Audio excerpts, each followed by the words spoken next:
Hey there, long time no see. Last time on the channel we did our unboxing and first impressions of this here Fanatec Gran Turismo DD Pro. So what is the DD Pro? Well, it's only the second ever officially licensed PlayStation direct drive wheelbase, the first of which was also made by Fanatec. It was called the Podium F1 Racing Wheel Bundle. This of course is in a completely different price bracket and a heck of a lot more all-inclusive. If you'd like to see an unboxing, I'd recommend clicking on the card above here because we won't be doing another one for this video. This is primarily for the playtest. Speaking of which, because I haven't owned a PlayStation since the late 90s, the best way to get the value out of this particular review, I thought, was by basically judging how well this unit can support your entire sim racing journey from inception all the way up until the top tier of sim racing. So what we're going to do is set it up first with the table clamps on this very rickety old 90s computer desk. After we're done running that test, we're going to bolt it to my Next Level Racing FGT Elite in tandem with some Heusinkveld Sprint Pro pedals, and we're going to run a hardcore simulator such as ACC. What we're aiming to establish is how well can this unit support you from your very first sim race all up until the very top tier of the industry. One of my favorite things as a consumer is buying into a product that can kind of support your growth for years at a time, and I'm very curious to see just how far the DD Pro can actually go and how much value you can potentially get out of your purchase. So without further ado, make sure to smash the sub to stay up to date with stuff. I mean, it's a good channel. Just subscribe. It's a nice thing to do. And let's get to it. Right, and here we are looking at I almost said CSL DD, our Gran Turismo DD Pro, table clamped to this very flimsy 90s desk, as you can see. So very good sort of case in point situation of maybe a worst case scenario in your home. I've got it connected to the standard 5Nm power brick. I would definitely not recommend the 8Nm boost kit if you're table clamping it like this, but your mileage may vary. So everything fairly straightforward, the wheel is just slid straight on, I've locked it onto the base is connected to the pedals down beneath me as well, and everything has been pretty hunky-dory. The base is of course connected to the PC via standard USB cable. So what we're going to do here is turn it on for the very first time, go through the center calibration and show you how to actually navigate the calibration menus as well. But first, let's take stock of the wheel itself. So I think it's fair to say that in spite of the quality of the wheelbase, in spite of the pedals being relatively okay as starter pedals, the wheel is probably the weakest link here. Now, I would imagine that there's a spec that they have to adhere to when it comes to Gran Turismo wheels. It's probably Polyphony Digital or Sony dictating certain things. This kind of rubber grip feels very similar to the Thrustmaster T500 RS I had many years ago, but the one that I started sim racing with, I think in 2015 now on Dirt Rally, feels very familiar. The switches and the buttons feel quite entry level, if I'm being honest. They feel very console-y, which I suppose makes sense given that it's for PlayStation, but any kind of seasoned sim racers would definitely find this to be probably not up to the kind of spec that they're used to, and certainly not up to the spec of the standard Fanatec wheels that are out there. So that aside, it is what it is. We're going to use it as it comes out of the box. I'm going to report back to you, I guess, how everything feels. Now, let's actually turn the thing on. Okay, it's going to run its center calibration for the first time, it seems. Very good. Very good. And if you want to know how to run a center calibration, I believe you go into the tuning menu, which is this little nub right here, and you center the wheel, and then you press X, and this button here. No? Let's try that again. Apparently I've been lied to by their menu. Rightio. Well, I'll show you the things that I actually do know how to do, which is to actually go into the menu. And one of the first things you want to do is set the menu to advanced mode. So hold the tuning button until it switches to advanced, and definitely don't reset to default values. So here we have 5 different sets that you can run through, which kind of brings us back to the operation of standard Fanatec wheelbases. So this essentially allows you to preset certain settings for a slew of different games. If you're actually using this on the PlayStation, it shouldn't be that much of an issue for you because there aren't going to be that many racing games for you to play. However, if you are a PC gamer, it's of course going to be much more of a consideration for you. So here's a secondary, slightly more reliable way to calibrate the wheelbase, and certainly my preference. If you're using this on PC, make sure to install the Fanatec drivers and load the Fanatec drivers. You'll be greeted with this new screen. So you'll notice the Fanatec device defaults to PlayStation mode. If you want to change it to PC mode, simply press the power button once and don't hold it. Once it changes red, it'll actually show up like this. You'll see the wheelbase. As you can see, it actually reads it as a CSL DD, which internally is essentially what this thing is. You'll notice correlates. You can actually even see the little Gran Turismo wheel on there. Very, very handy. And this is where you can actually set everything up without having to adjust it on the wheelbase. It can be easier for you if you prefer a less tactile, more software kind of UI.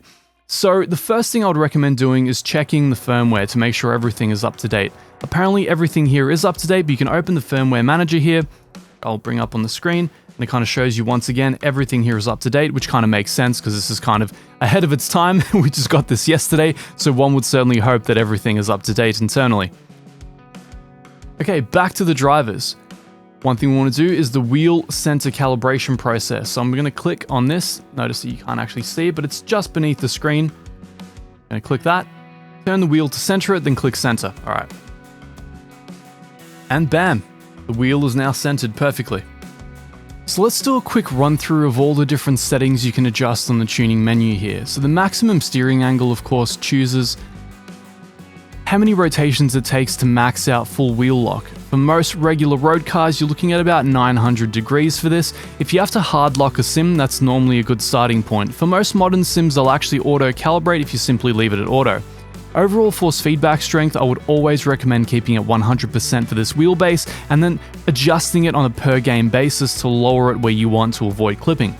Force feedback scaling, you want to move down to peak rather than linear. You definitely don't want to lower the output of this wheel any more than it already is. Certainly at 5 Newton meters, it's not going to give you arm-shattering forces, so peak should be more than enough, even on a flimsy desk such as the one that I'm using it on. The natural damper is basically the sluggishness, its resistance to you wanting to turn it at a static level. Basically emulates the amount of friction on the wheel column that you would get on a wheel. So if you own a BMW like I do, does it probably be closer to like 90? Yeah, that actually feels closer to how the road car does. But for racing purposes, I would generally recommend keeping this somewhere about 35% for most titles. I, of course, do have a CSL DD tuning guide for most major sims, which I will link down below, or either on a card above. I'll link it somewhere. Make sure to look around. I've got settings for all the major sims on PC. It's already preset for you there. Natural friction and natural inertia, basically different takes on the same thing as natural damping, so don't think too much about them just now. The force feedback interpolation filter is essentially the amount of smoothing that's done to the force feedback signal. I would recommend in most cases starting at 1 and then working your way up from there depending on how granular and awkward the force feedback out of the title that you're running is. So for a really refined one, like let's say ACC, you'd be running the force feedback interpolation at around 1, but if you're running something really, really grainy like iRacing, probably something closer to 3 or 4. Now, force effect intensity is essentially how intense or smooth the effects from the game will be. I normally keep this at 100 if I can. I can definitely turn this down, and I believe in iRacing I actually turn it down to about 60 or 70 or so. But in most sims, in most titles, you can keep this at close to 100. Now, if you want to further set this up, especially on a per game basis, you can click on the tuning menu here, and you can actually adjust it per setup. Especially if you're here in advanced mode, which we of course unlocked earlier. You can actually switch it right back to standard mode, which just gives you the one easy to use setting for all sims. Now back to standard mode for us. And then what I'm going to do is actually adjust our operative setting for Assetto Corsa, and that's going to be the sim that we'll test this out on. So let's go. We're here in the original Assetto Corsa in one of my favorite cars and one of my favorite tracks, Road America, here in the beautiful Ferrari 458 GT2. One of the great things about this car is it has no ABS, so I'm going to have to really modulate the crap out of that brake and really put it to the test to see how well it can stand up to that load cell feeling I'm used to. So let's get at it. Right, here we go. Nice easy start with our flashes on, out of the pits there. Alright, so far so good. Getting some okay detail from the track surface already. Trying to get used to it. Oh wow, okay, so the ripple strips are coming through amazingly. So I'm running this at 5 Newton meters, the base mode that it comes in. Basically nothing special about it. Just what comes in the lowest package straight out, mounted onto an extremely flimsy desk, so much so that I've actually had to lower the forces more than I normally would out of fear of breaking something. But even so, I'm getting so much tactile detail from the low forces. Alright, here's the big brake zone. Oh, here we go, come on, don't lock it. Oh, tiny bit of a lock on the exit. So the brake remarkably, you know what, for what it is, it's actually remarkably easy to modulate. I'm definitely not going to be driving at the level that I'm used to on the load cells anytime soon, but I mean, for what this is, oh man, and that sensation flying over that curb on the inside.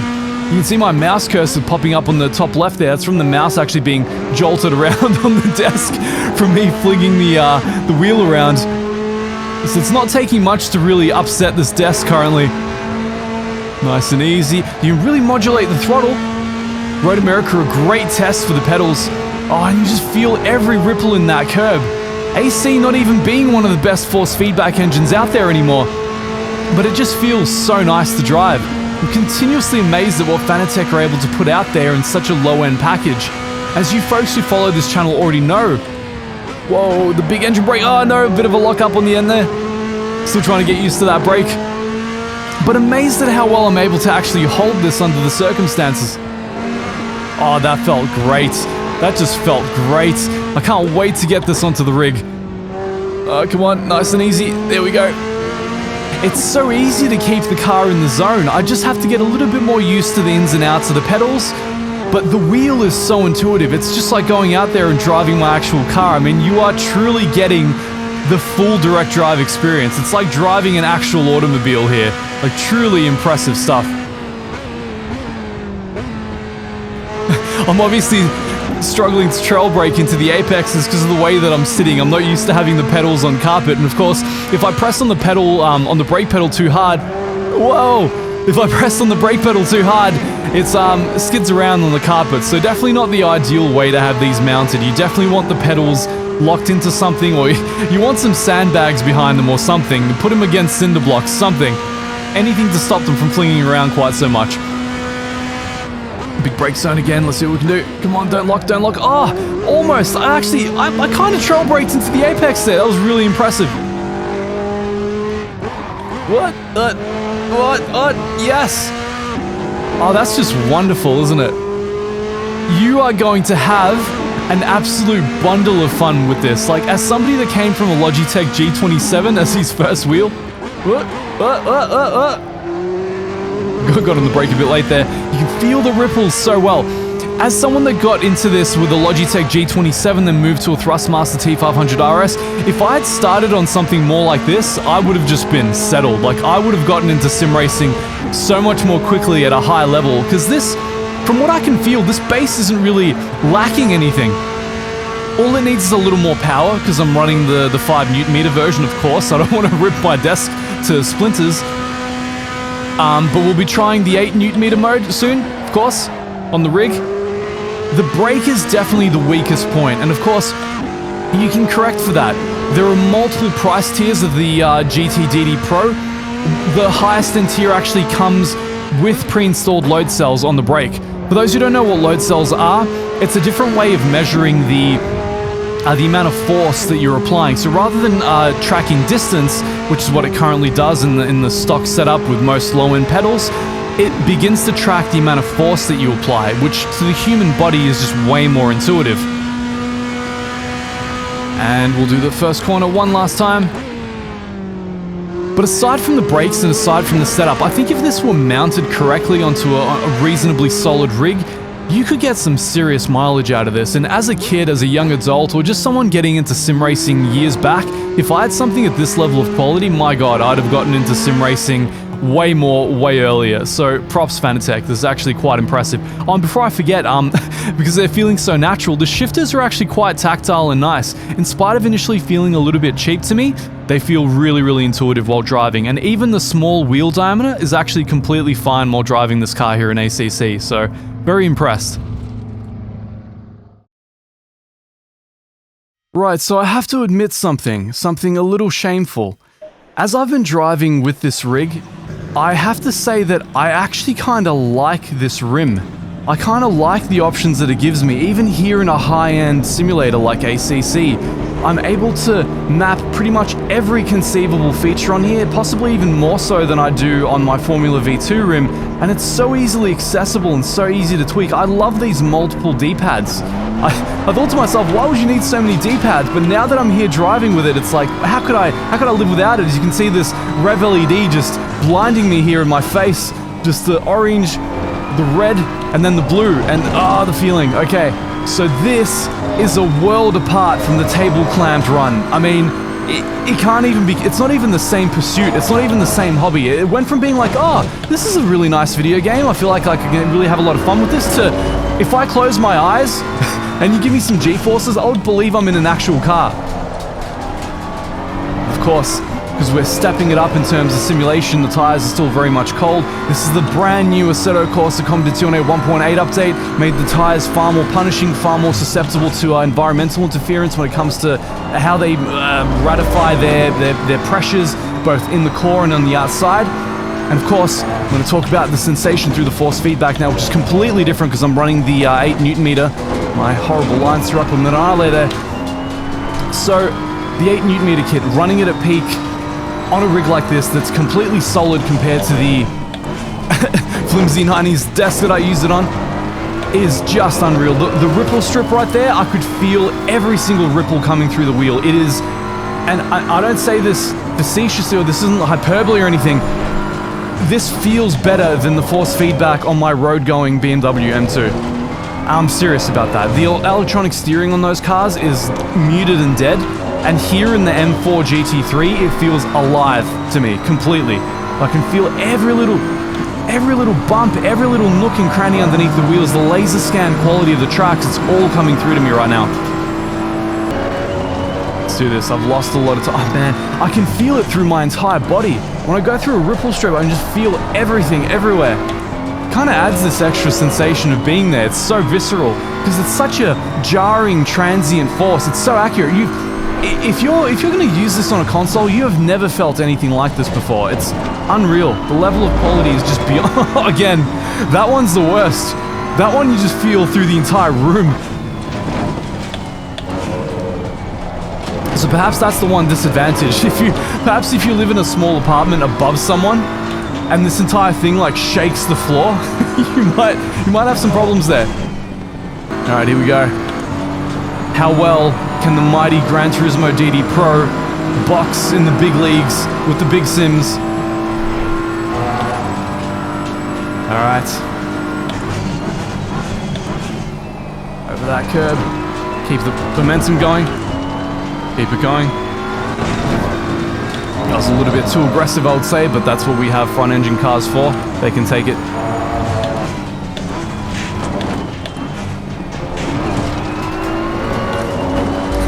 Lost a bit of time through there. The exit wasn't what it should have been.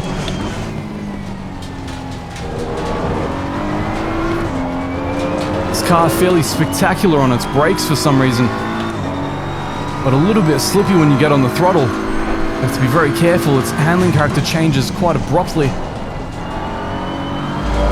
Oh, that rumble strip. So good. Every slip that I need to catch, I just can with this rig. It's completely effortless to drive.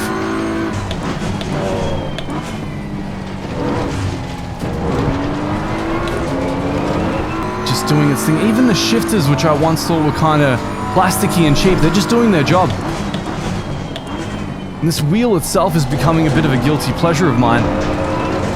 I feel like when I actually play Gran Turismo 7 with this, I may not want to replace it. I may just go with the, you know, the official button assignments, just for the sheer convenience value of everything. As wild as that is. Okay, certainly not a lap of the gods, but now we're going to go in for one more tier of test. I'm going to put on my Formula V2, put on my gloves, get the high-end sim racer experience going, and see if anything notable changes when we really take this thing up about as high as it will conceivably go. Alright, now for our super high-end test. I've bolted my Fanatec Formula V2 rim onto the GT DD Pro. which of course you can do. It's intercompatible with any wheel in the Fanatec ecosystem. I'm sure it'll be compatible with future wheels too. It essentially is a CSL DD with PlayStation compatibility, so we've been here before, we've done this before. The Formula V2, of course, as you can see, nice flashing lights there to indicate that I'm kicking in the traction control. You'll see red lights there to indicate ABS too. One of the things I do like about the Formula V2, it has a lot of telemetry output on it. Really, really handy to let you know what's happening in ACC. Also, because it's such a small form factor, it feels very heavy. You get a lot more out of the forces. It feels even heavier currently under the same settings than the Gran Turismo wheel. Now, one thing I will say is, and this is a problem for me with the Formula V2, is that it feels more imprecise. Maybe due to its form factor, maybe due to the fact that it's never been all that ergonomically compatible with my hands, but coming out of the gate and just going for like straight up lap times, I actually found the far cheaper Gran Turismo wheel superior, which is really so weird to say, but hey, here we are.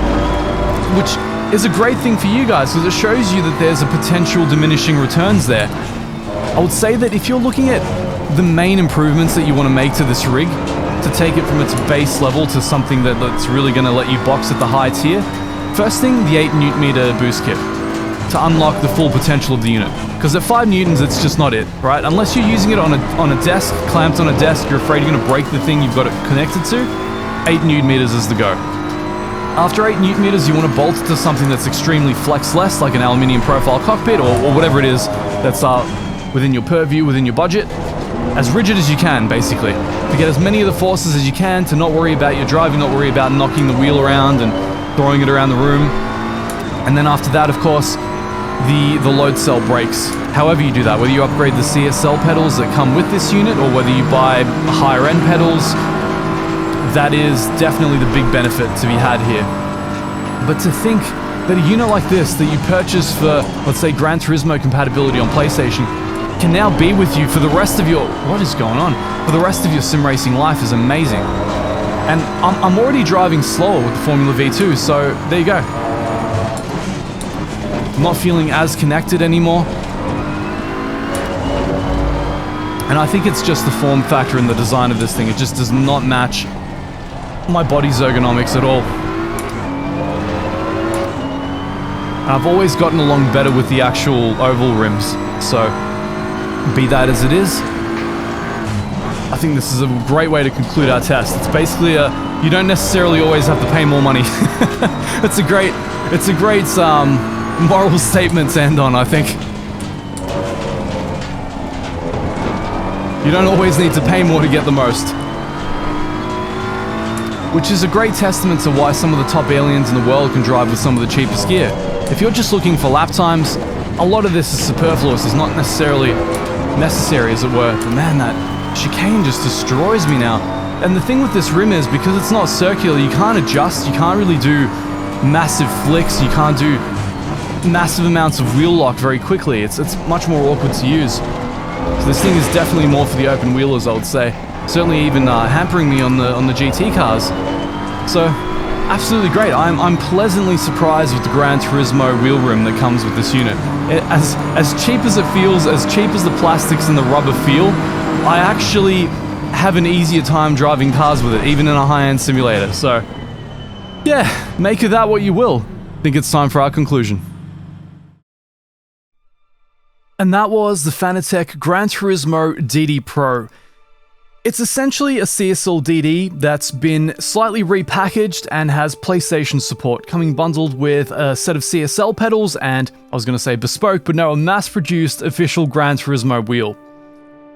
Because it is a CSL DD, we've already covered this quite thoroughly. If there's anything about the base itself that you feel like this review hasn't covered, I'll have the original CSL DD review in the description down below. This unit has just gone on pre-order for Black Friday, so you can actually take the link to Fanatec down below, which will give a kickback to this channel, help us keep the lights on around here, which coincidentally I apparently need some help with. The lights keep blowing out, and I think it's because I have a leak in the roof or something. But on the whole, this is an astoundingly tight package. I don't think the console ecosystem has quite seen anything like this before. Even the Podium F1 Racing bundle they released prior to this is just way outside of the price range of most people, and certainly this is way more self-contained. You can literally just take it out of the package, hook it all up together, clamp it to a desk, and get going anywhere. So that's the premise of this test. It was to work out how long this can support you in your potential sim racing journey. Say you might be getting into sim racing for the first time, you can literally take this out, clamp it to your study desk, and get going in absolutely no time, enjoy Gran Turismo in a way that you haven't ever before, and then maybe in time you decide to scale things up. Maybe you want to grab a bespoke rig to bolt it to, maybe you want a bit more rigidity, something a bit more realistic. You can step up to the 8 Newton meter version of this thing, which to me is a must-have. If you're not table clamping, if you're actually rig clamping, the 8 Newton meter upgrade transforms the feel of this unit and actually starts to make it feel like a real car steering column.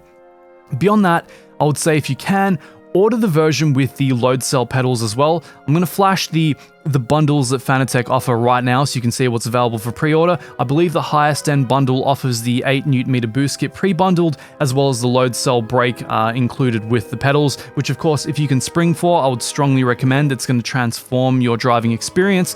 Just bear in mind that if you do spring for that option, you will definitely want a rig to mount it to, so it's definitely a mounting cost if you want to think of it that way. What really impressed and surprised me about this unit was, when I took this wheel rim out initially, I thought, oh god no, really cheap rubber, really cheap controller grade plastics, I'm really not going to enjoy this wheel. But the moment I started racing with it, I actually had, it was really intuitive, it was really comfortable, both in Assetto Corsa and Assetto Corsa Competizione. And I started quickly getting quicker times than what I do with my high-end Formula V2 rim. So I think you've really gotten a great saving there. Getting that bundled with this wheel, it's very impressive in the sense that it gives you a lot more than you might expect out of it, and you may not even need to upgrade it. I mean, I was going to say for years, if not really ever. I mean, if you like this thing as much as I do, I don't see any reason to really move away from it unless you want something that feels a little bit more like a real car. But in terms of its utility, this is not going to hamper your times or your ability to, set daily records or anything like that anytime soon.